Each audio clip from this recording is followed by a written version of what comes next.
Hi. Hi. We're back. We're back. Today is Thursday, the 3rd of September. So the lecture today will hopefully finish up chapter 1. And then we'll be prepared to review. So, I have a couple of announcements that I want to make. I think the Boxcount account may be working now. Someone was able to upload one of their sentences that includes flowers, vase, and morning, and was able to get that done. So that was a positive note. I did get an alert that popped up on my computer that said Box has been updated or something like that. And maybe that's the reason that it wasn't available right away for you, was because it had to do the update. So anyway, you can try that, okay? The next thing is, if you are in class face-to-face, we will be finishing chapter 1 tomorrow. Then on Monday, I have scheduled the first of 2 Zoom reviews. The first one is on the 7th, which is Monday at 4 o'clock. That will be a review of chapter 10 and chapter 1 in preparation for the exam. Then on Tuesday, the 8th, at 9 o'clock in the morning, will be another Zoom review. Those 2 reviews will be basically the same. But what I've tried to do is give you 2 different times rather than just one. And since I'm teaching face-to-face, I'm not available at the designated class time. So I tried to give 2 options for you for Zoom. I will be videotaping a review for my YouTube channel. So if you are unable to attend the Zoom review Monday or Tuesday, there will be a taped review for the exam on the YouTube channel. The test will open on the 10th, which is Thursday, at 10 a.m. Now, it will close on the 11th, and I don't know if I can say midnight, if I should say 10 o'clock, because I don't know. This is the first time I've used an exam on Canvas where you're using your own computer. It's always been in the computer lab. Well, as you know, it's not in the computer lab anymore. You will be using your Mac, your PC. And remember, if you don't have a Mac or a PC, you need to borrow one from somebody. But you'll be generating that on your own. So I'm going to say midnight and hope that that is true, that it will be open until midnight. But that means that you would have to start taking the exam, and I'll give you 90 minutes, in enough time that you would have to finish it before midnight, 10:30. Okay? If you take the exam in the Learning Center, make sure that you send me an email and tell me that. I do have some documents from the Office of Disabilities, but I'm not so sure I have all of them. So be sure that you let me know that so that I can make sure that there is a hard copy of the exam there. This will be the first time putting the lockdown Respondus monitor into place. So if you have trouble for some reason something just isn't working and you have trouble, don't worry, don't fret, don't get upset and freak out.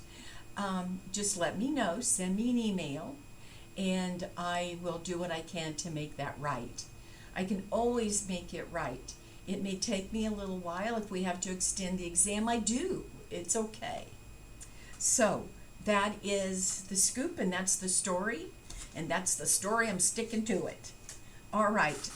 What I want to do is do a little bit of review of chapter 1 in Charles Hockett, because he did some important research, and he wrote the book The Origin of Speech, and he described these 13 design features. And what he was doing was comparing how animals, their communication compares to the communication of humans. In your textbook on page 11, there is a table, 1.2, characteristics of communication in humans and other species. Now, you've heard me talk about the innate ability that we have to communicate. We are wired to speak. We are wired to communicate. We have the anatomy. We have the physiology. And we are unique in the sense that we can speak, we can understand language, we can generate language, whether it be through sign language, writing, use of an AAC device, but we are far more sophisticated. Even though some animals are our closest relatives, we're unique in that sense. So within the 13 characteristics, there are 5 that are strictly related to humans. And if you look in the textbook on page 11 at that table, you will see the 5 characteristics strictly related to humans, or that humans can do, would be duality of patterning, and that is combining sounds in infinite number of arrangements to produce words and sentences. Now, a good example of that is your second assignment. You were to write a sentence using these 3 words: vase, flowers, and morning. So far as I have looked at these sentences, there are no 2 sentences alike. In fact, there aren't, I've maybe found 2 sentences at this point that are closely similar, and that's it. You're talking about portraits. You're talking about fiancés. You're talking about giving flowers to someone, picking flowers. A vase broke. You're almost giving me a little insight into a little bit about your life. But out of the 76, well, I don't think I have all 76, but out of the ones that I do have, none of them are exactly the same. And that's what I was talking about, with how unique we are. And we can produce an infinite number.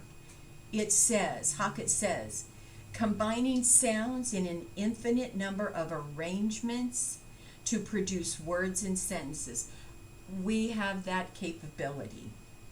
The next one that is strictly related to humans is recursion. Recursion. And that is creating and using words in complex and embedded arrangements, and storing expressions that do not follow standard rules. In some of your sentences, you do have embedded clauses about the vase and the flowers. You do have some embedded clauses. Some of your sentences are long. Some of the other sentences were short. But you showed the ability to embed a sentence. which makes it a little more sophisticated, a little more complicated. That's recursion, dealing with complex and embedded arrangements. Prevarication is the third one, that is strictly human. Creating and using words in no, I'm sorry, I'm looking at the wrong line. Bifocal's in the wrong spot. Prevarication, using language to deceive and to invent forms for artistic expression. If you think about Harry Potter and The Hobbit, there's a lot of language in there that is very inventive, very artistic. We can be elaborate.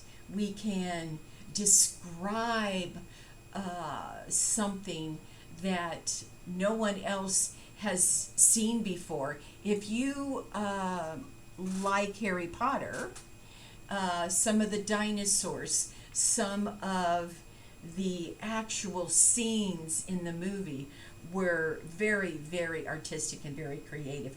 Think about Star Wars and some of those fight scenes.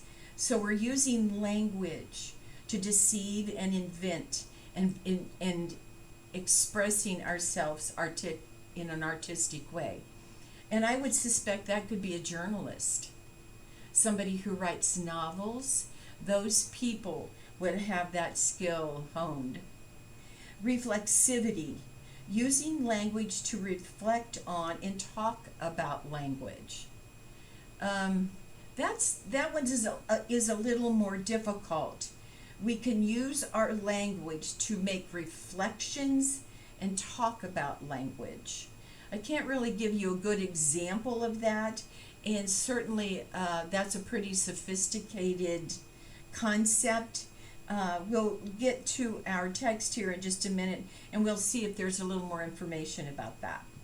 Learnability. Learning language from the environment, cognitive abilities, and social contexts. It's our ability to learn language, to learn about the experiences around us. Well, Charles Hockett, and those 5 will be on the exam. I can tell you that right now. Hockett was a linguist, and he did the study of communication systems for humans and for other animals. Now we know that animals communicate for basic survival. I can walk in my backyard, and in my birdhouse, it's full of sticks. And I go over and I look in because I want to see the babies. Ooh, cheep, cheep, cheep. I want to see the babies. And there is a bird close by in the tree that is giving me holy heck. It is letting me have it. It's doing everything but attacking me. Well, it's protecting the babies, the eggs that are in the nest.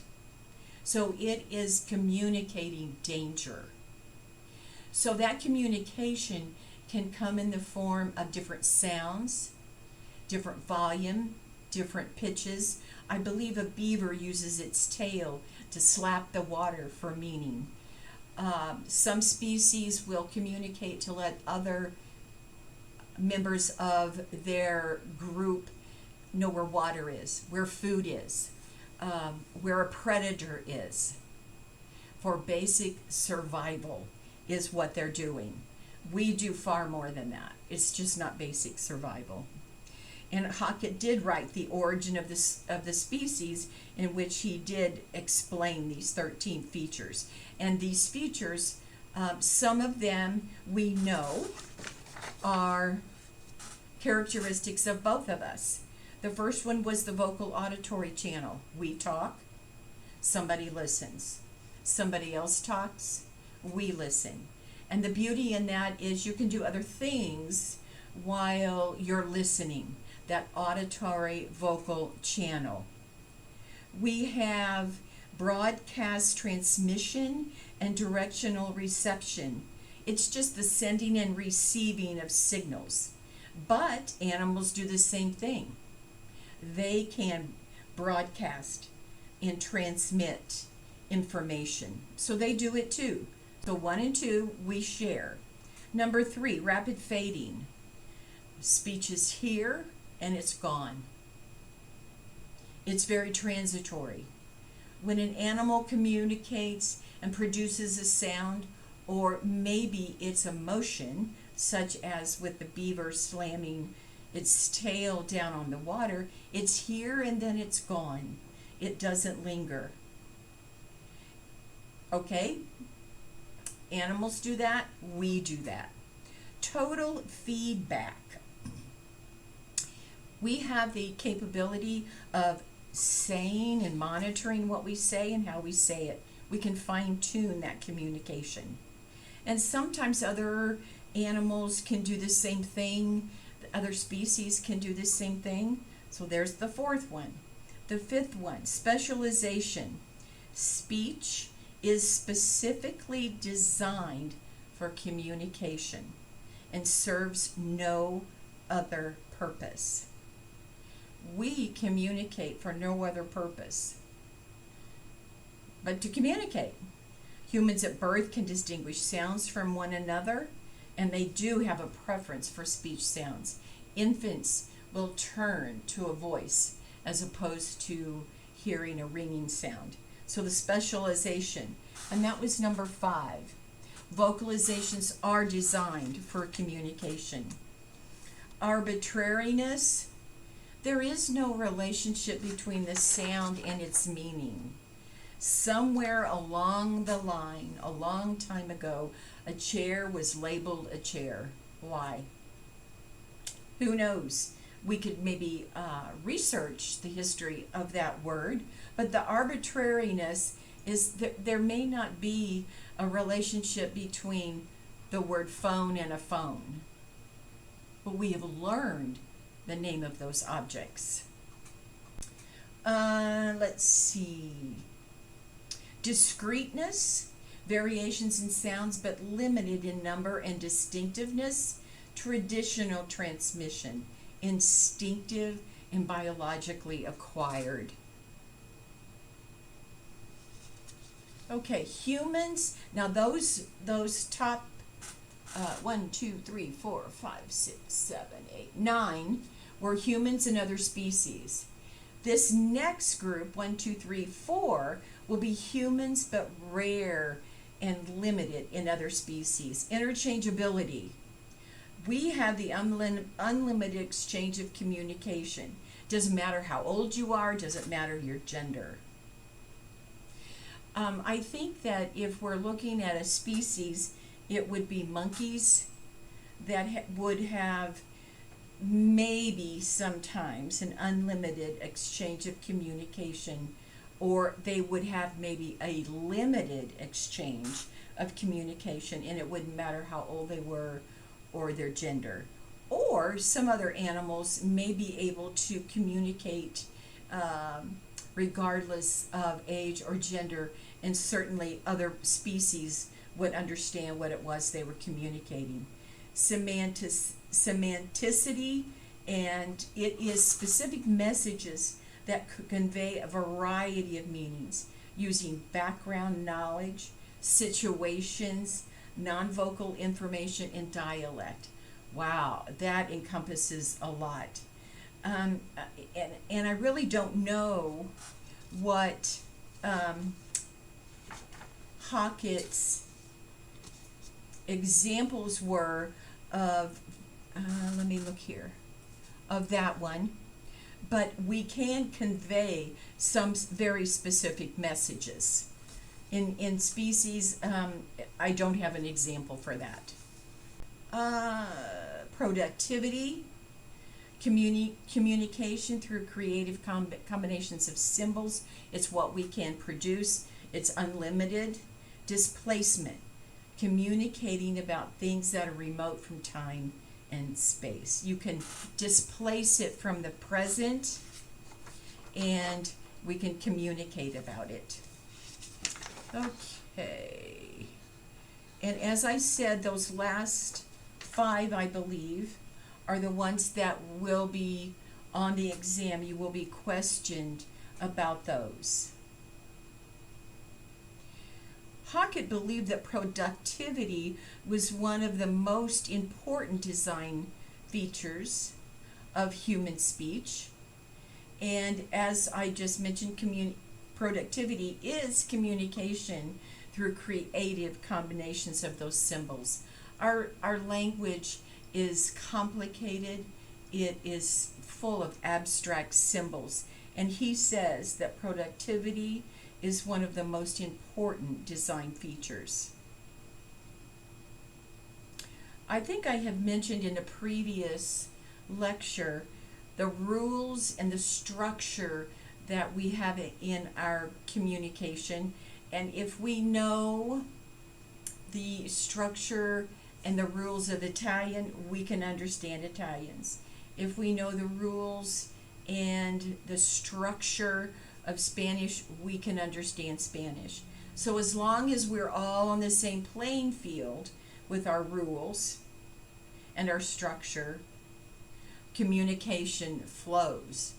It's when we do not that there are problems. I remember when I traveled to Rome and we were checking into a hotel and we were having trouble with our credit card. We had tried and thought we made contact with the credit card company to tell them that we were traveling internationally and that we would be using the card. When we got to the hotel, the clerk at the hotel, we checked in, we went to our room, the clerk at the hotel came up and said that our credit card was denied. And I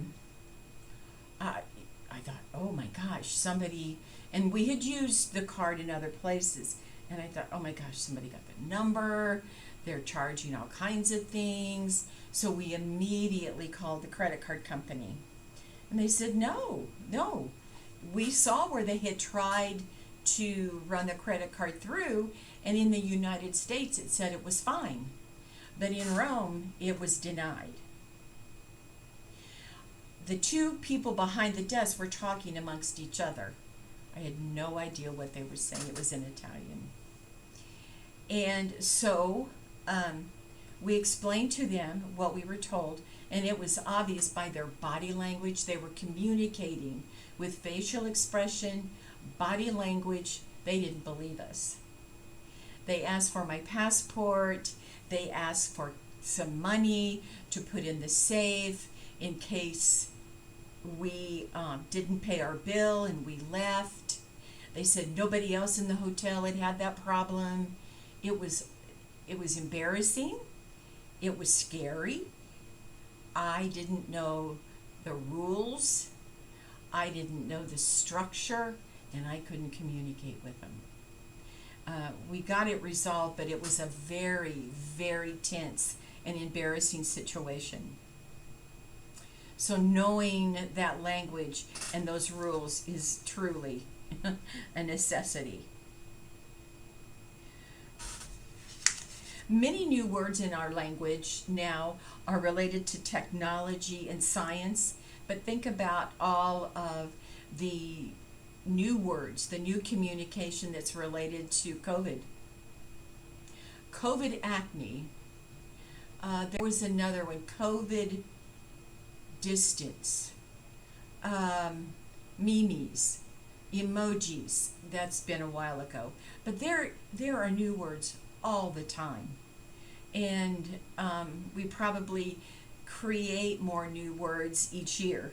But many new words are related to technology and science, and keeping up with adding those words to the dictionary is probably a big job for somebody.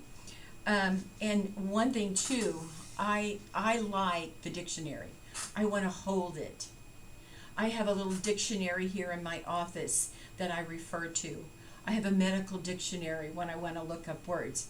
Now, I have my phone, and I can say What da da da da da? Okay, I can, but I like my books and I like that dictionary. I should probably look for a dictionary of the new words for 2000 or something. It would be interesting because I do like to study words. So it could be fun. Um, there is a strong genetic or biological capacity for language, but a child must be exposed to it to learn it. And experiences really, really, really will boost language learning, giving a child something to talk about. Experiences. And it's not with fancy toys, it's not with going on very elaborate vacations. It's you or the parent sitting down with that child and playing with beans and cooking and stirring and all of the language that is incorporated into that activity. That's where the language can really blossom.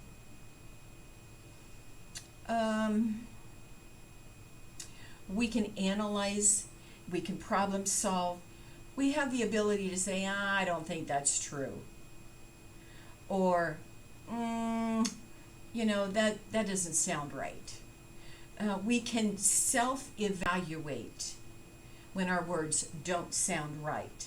I was trying to think of an actor's name that was on an old sitcom.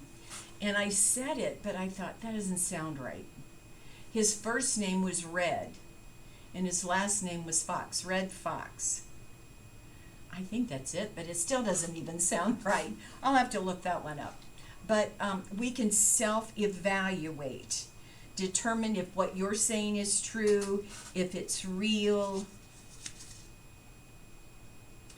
We use a lot of intonation and stress, and we hear some stress and some pitch in what animals are saying too. According to Hockett, productivity is the most important design feature.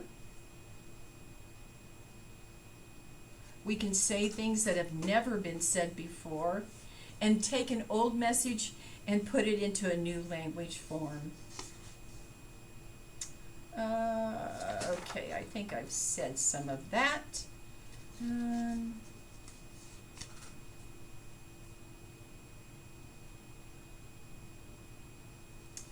Okay.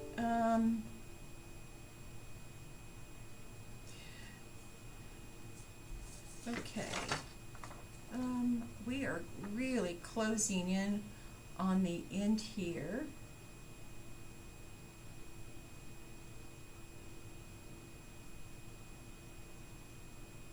Okay, I don't think that I really want to add anything else.